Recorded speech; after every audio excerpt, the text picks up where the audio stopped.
زندگی یہ نہیں ہے کسی کے لیے، زندگی ہے نبی کی، نبی کے لیے۔ معزز محتشم حضرات، السلام علیکم ورحمۃ اللہ وبرکاتہ۔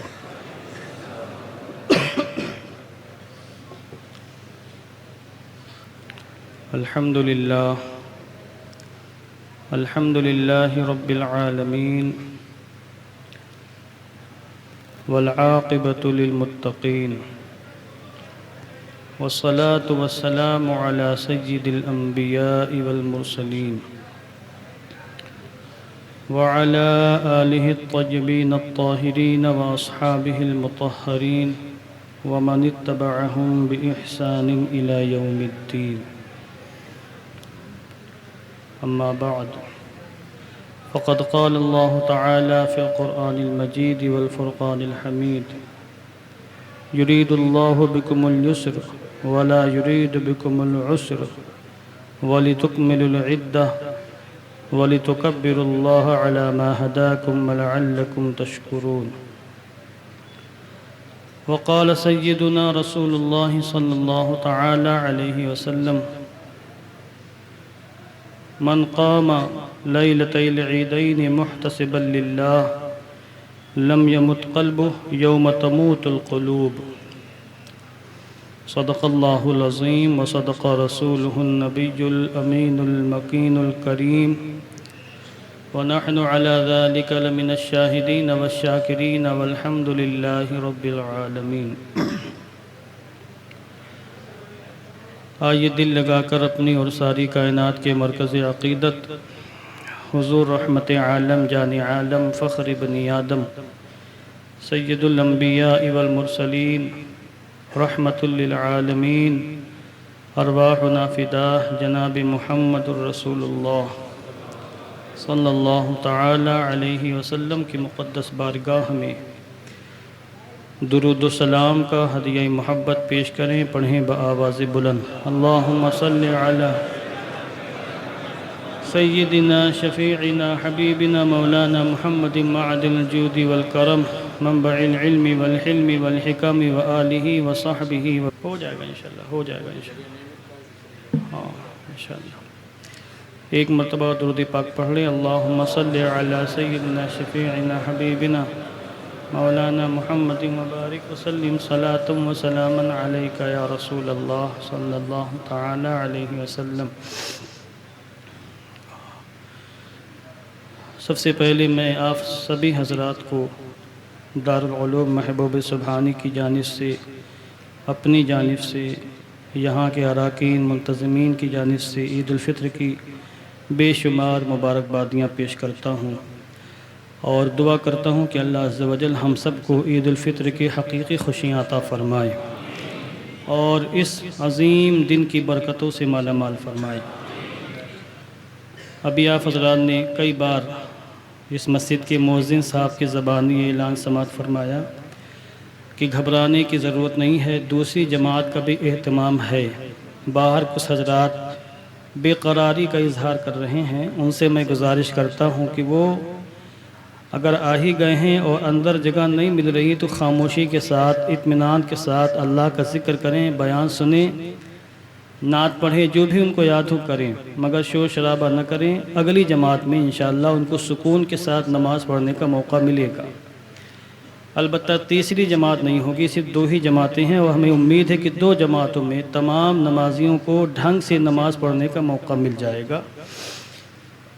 عید الفطر کے موقع پر ہم اپنی رب اللہ عز و جل کی بارگاہ میں حاضر ہیں، اور کس لیے حاضر ہیں؟ انعام اور تحفہ لینے کے لیے حاضر ہیں۔ پورے ماہ ہم نے اپنی رب کی محبت میں روزے رکھے، بھوک، پیاس اور دیگر کئی قسم کی مشقتیں برداشت کی۔ ان مشقتوں کے صلے میں ہمارے رب نے ہمارے لیے جو تحفہ مقرر فرمایا، جو انعام مقرر فرمایا، آج اس انعام کو حاصل کرنے کا دن ہے بالفاظ دیگر۔ عید کے موقع پر ہم اپنے رب سے عیدی حاصل کرنے کے لیے اس کی بارگاہ میں حاضر ہوئے ہیں، اور ہمیں امید ہے کہ ہم اس کی بارگاہ سے محروم نہیں جائیں گے۔ یہ دن بڑا عظیم دن ہے، اور یہ جو شب گزری عید الفطر کی گزر چکی ہے، وہ شب بھی بڑی عظیم شب تھی۔ اب 1 سال کے بعد وہ شب میسر آئے گی، اور یہ دن بھی بڑا عظیم ہے۔ وہ شب جو گزری اس دن کی، وہ شب بھی بڑی عظیم تھی۔ باقاعدہ حدیث پاک میں آیا ہے، آقا دو عالم صلی اللہ علیہ وسلم نے ارشاد فرمایا، من قام لیلۃ العیدین محتسبا للہ لم یمت قلبہ یوم تموت القلوب۔ یہ سنن ابن ماجہ کی روایت میں نے پیش کی۔ حضور رحمت عالم جان عالم صلی اللہ علیہ وسلم نے ارشاد فرمایا کہ جس نے اللہ کی عبادت کی نیت سے عید الفطر کی شب میں اور عید الاضحیٰ کی شب میں، یہ رات آنے والی ہے بقرعید میں، عید الفطر کی شب میں اور عید الاضحیٰ کی شب میں قیام کیا، یعنی اللہ کی عبادت کی، اس کی رضا حاصل کرنے کے لیے، تو حضور نے بشارت عطا فرمائی کہ لم یمت قلب یوم تموت القلوب، اس کا دل نہیں مرے گا جس دن لوگوں کے دل مر جائیں گے، اس دن اس کا دل بیدار رہے گا۔ اور یہ شعر بڑا مشہور ہے، شاید اسی حدیث پاک کی ترجمانی ہے کہ زندگی زندہ دلی کا نام ہے، مردہ دل کا خاک دیا کرتے ہیں۔ اس لیے جس کا دل مر جاتا ہے بے حیا ہو جاتا ہے، بے غیرت ہو جاتا ہے، دینی حمیت، دینی غیرت اس سے رخصت ہو جایا کرتی ہے، اور پھر وہ عبادت نہیں کرتا، بندگی نہیں کرتا، بے حیائی کے کام کرتا ہے، رب کو ناراض کرنے والے کام کرتا ہے، دین سے دور ہو کر رہ جاتا ہے، جس کا دل مر جاتا ہے۔